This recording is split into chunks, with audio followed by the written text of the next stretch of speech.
Praise the Lord. தேவனுக்கு மகிமை உண்டாவதாக.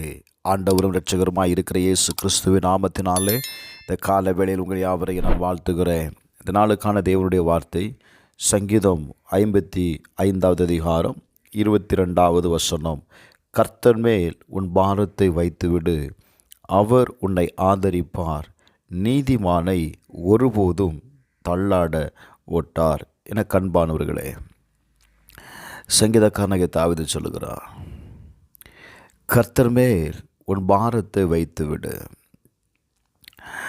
இன்றைக்கு நாம் நம்முடைய பாரத்தை சுமக்கிறதுனால அது நமக்கு முன்பாக ஒரு பெரிய மலையை போன்ற ஒரு காரியமாய் தெரிகிறது. ஆண்டவருடைய வார்த்தை சொல்லுகிறது, கர்த்தர் மேல் உன் பாரத்தை வைத்துவிடு, அவர் என்ன செய்வார்? உன்னை ஆதரிப்பார். ரெண்டாவது, உன் காலை தள்ளாட ஒட்டார். கர்த்தர் உங்கள் பிரச்சனைக்கு உங்களுக்கு ஆதரவாக இருக்கணும் அப்படின்னா, உங்களுடைய கால் தள்ளாட விடாமல் கர்த்தர் உங்களுடைய பாதத்தை தாங்க வேண்டும் என்றால், ஒன்று சங்கீதம் 37:5 சொல்லுகிறது, உன் வழியை கர்த்தருக்கு ஒப்புவித்து அவர் மேல் நம்பிக்கையாயிரு, அவரே காரியத்தை வாய்க்க பண்ணுவார். முதலாவது, உங்கள் வழிகளை கர்த்தருக்கு ஒப்புக்கொடுங்க. நீங்கள் செய்கிற காரியத்தை கர்த்தர்கிட்ட ஒப்புக்கொடுங்க. ஆண்டவரே, இந்த காரியத்தில் எனக்கு ஜெயத்தை தாரும். அவரிடத்தில் ஒப்பு கொடுக்கும் பொழுது வேதம் சொல்லுகிறது, அவரே உங்கள் காரியங்களை என்ன செய்வாரா? வாய்க்க பண்ணுவார். Thank you Lord. இரண்டாவது, 1 பேதுரு 5:7 சொல்லுகிறது, உங்கள் கவலைகளெல்லாம் அவர் மேல் வைத்து விடுங்கள். நம்ம கவலைப்படுகிறதுனால அந்த காரியத்தில் மாற்றத்தை கொண்டு வர முடியாது. வேதம் சொல்லுகிறது, உங்கள் கவலைகளை அவர் மேல் வைத்து விடுங்கள். காரணம், அவர் உங்களை விசாரிக்கிறவர். Praise the Lord.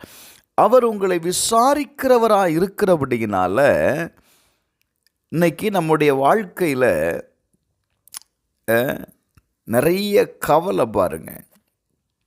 மத்தேயு 6:25 சொல்லுது, உங்கள் சரீரத்திற்காக நீங்கள் கவலைப்படாதீங்கன்னு சொல்லுது. நம்ம என்ன செய்கிறோம்? நம்ம சரீரத்தின் தேவைகளுக்காக, சரீரத்தில் வருகிற பிரச்சனைகளுக்காக, சரீரத்தில் வருகிற வியாதிகளுக்காக நாம் கவலைப்படுகிறோம்.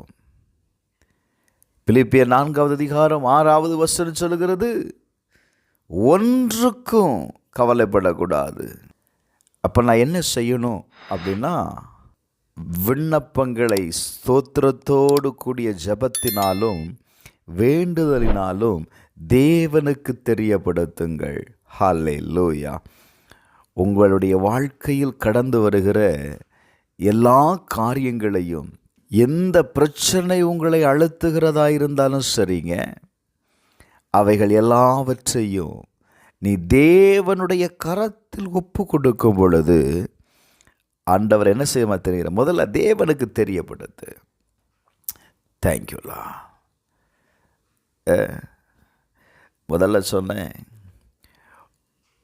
உங்களுடைய வழியை கர்த்தருக்கு ஒப்புவீங்க. ரெண்டாவது, கவலைப்படாதீங்க. மூன்றாவது, உங்கள் காரியத்தை தேவனுக்கு தெரியப்படுத்துங்க. Glory to God. சங்கீதக்காரன் சொல்லுகிறான், சங்கீதம் 27 அதிகாரம் அதனுடைய 14 வசனத்தில் சொல்லுகிறான், கர்த்தருக்கே காத்திரு, அவர் உன் இருதயத்தை ஸ்திரப்படுத்துவார். திடமனதாக இருந்து கர்த்தருக்கே காத்திரு. இந்த கால வேளையில் கர்த்தரிடத்தில் உங்கள் இருதயத்தில் இருக்கிற எல்லா பாரத்தையும் நீங்கள் கொடுத்துருவீங்க அப்படின்னா, வேதம் சொல்லுகிறது, உன் இருதயத்தை அவர் ஸ்திரப்படுத்துவார். உன் தேவைகளை கர்த்தர் சந்திப்பார். உன் காலை தள்ளாட விட மாட்டார். தேவனை நம்புங்க, தேவனிடத்தில் காரியத்தை தெரியப்படுத்துங்க. அப்பொழுது அவர் உன் இருதயத்தை ஸ்திரப்படுத்துவார். இந்த கால வேளையில் உங்களுடைய சூழ்நிலை எதுவாக இருந்தாலும் சரி, நீ தேவனுடைய கரத்தில் கொடுக்கிற உங்கள் ஒவ்வொருவரையும் கர்த்தர் இருதயத்தை ஸ்திரப்படுத்துகிறார். செபிப்போமா. அன்பின் பரலோக பிதாவே, ஆண்டவரே, உம்முடைய ஜனங்களுடைய வாழ்க்கையில் அவர்களை அழுத்துகிற, வேதனைப்படுத்துகிற, நெருக்கத்தில் உள்ளாக்குகிற அந்த காரியங்களை உம்முடைய கரத்தில் நாங்கள் ஒப்பு கொடுக்கிறோம். எங்களுக்கு ஒரு விடுதலையை தாரும், எங்களுக்கு ஒரு இரக்கத்தை செய்யும் ஆண்டவரே.